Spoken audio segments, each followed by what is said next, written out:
everything you've done, are doing, or are going to do. The feeling lost and anxious and feeling like there's a knot in your stomach constantly that never goes away, and feeling like there's something looming over your head, like feeling like death is looming over your head. These are not good feelings, let me tell you.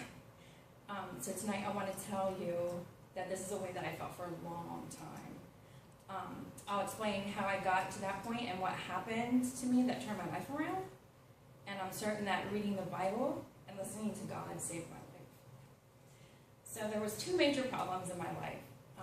Drugs, which I've talked to you guys a little bit about, and an unhealthy marriage. I've been married 20 years. I've been with him since I'm 13 years old, and trying to convince myself to stay just because it's the right thing to do, even though there's drug use, even though there's violence. And I think that was part of the reason of having this knot in your stomach all the time.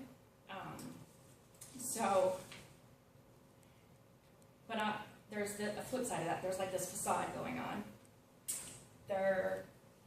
Like I said, there's a 20-year marriage, high school sweethearts, 3 children, 3-bedroom, 2-bath house, 3 vehicles, an airboat. Like, we look like the all-American family. Everything's fine and dandy. But inside, there's, like I said, there's drug use, there's violence that goes along with that. So I had decided to check myself into rehab, even though my husband didn't want me to. And when I got out, I was still feeling lost.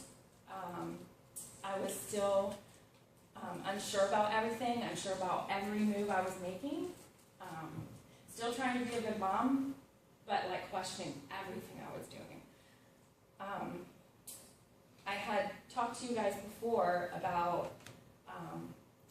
being on probation for 15 years. When I checked myself into rehab, what happened was it's a violation of probation. Even though I'm trying to help myself, what I was doing was a violation of probation. So in turn, that was turned into community control, which is pretty much like house arrest. So it's a year of house arrest. I'm still on it. I'm only allowed to go to work, home, and school, grocery shopping 3 hours a week. That's it. So it kind of is inconvenient. Like for school projects, I have to do a group project. He told me that I'm not allowed to meet for group project. So it's inconvenient for the students that I work with. It's something that I've done. I hate the fact that what I've done before affects me now because I am a changed person. But I also see the good in things, like, I see that even when I'm struggling, I see that there's going to be a good side to it. I don't know what it is. Sometimes later on I might see it. So I want to give you a little bit of background. I have no religious background, none whatsoever.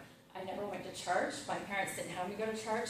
The only time I went to church was for funerals, weddings, and a baptism. That's it. Never been to church, never wanted to, never needed to, I thought. But my husband does have a religious background. He went to Catholic school, he's Catholic. So while I was struggling with this, when I got out of rehab, I felt like he could answer how, I know it might sound funny, but I didn't know how to open a Bible and read it. Do you just open it and start page 1? I had no clue.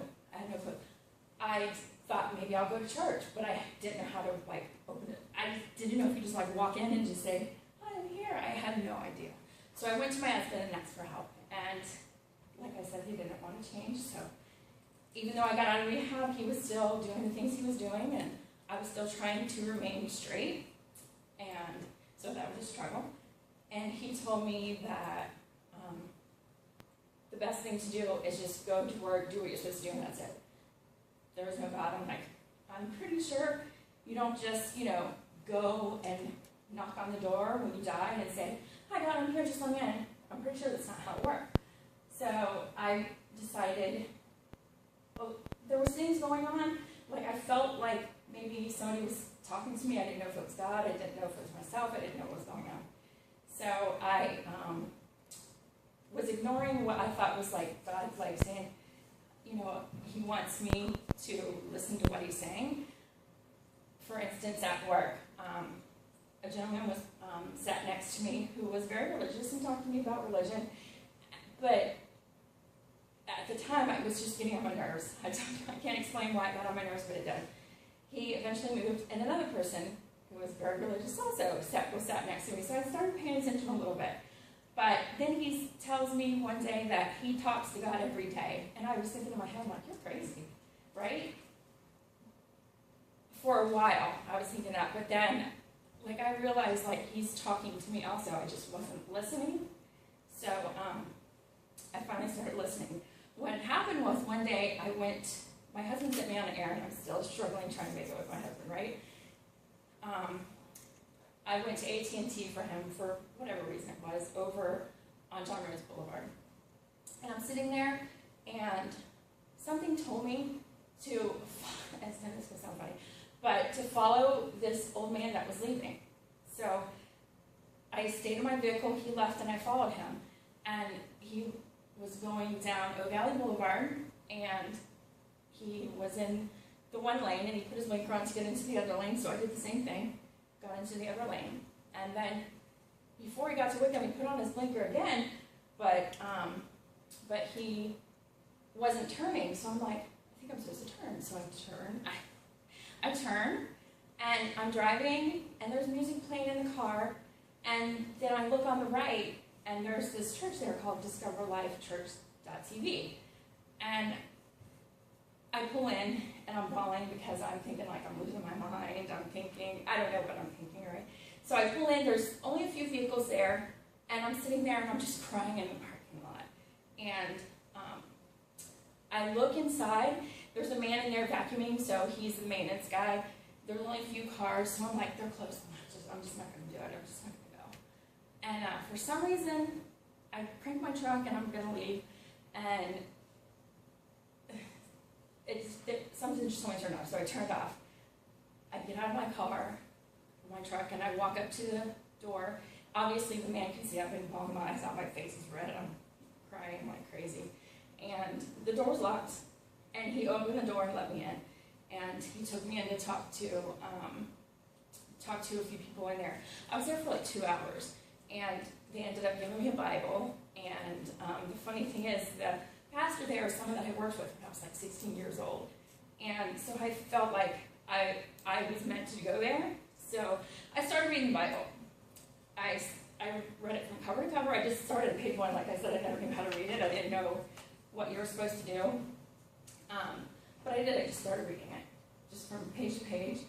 And it was the most amazing thing. Like, I related to it every day, things in my life that, it might seem silly, but like things when I'm reading, I completely related to it every single day, no matter what I read.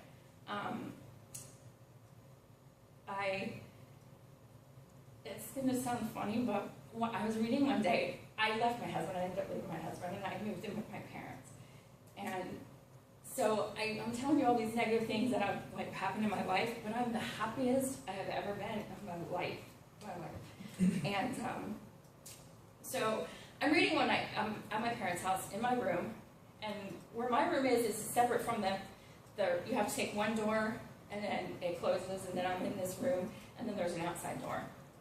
So I'm in there, it's really quiet, I'm reading the Bible, and I'm laying on the bed just reading, and I hear a knock at my door, but it wasn't on the door, it was on the wall. But I heard no one come through the door, there was no one there.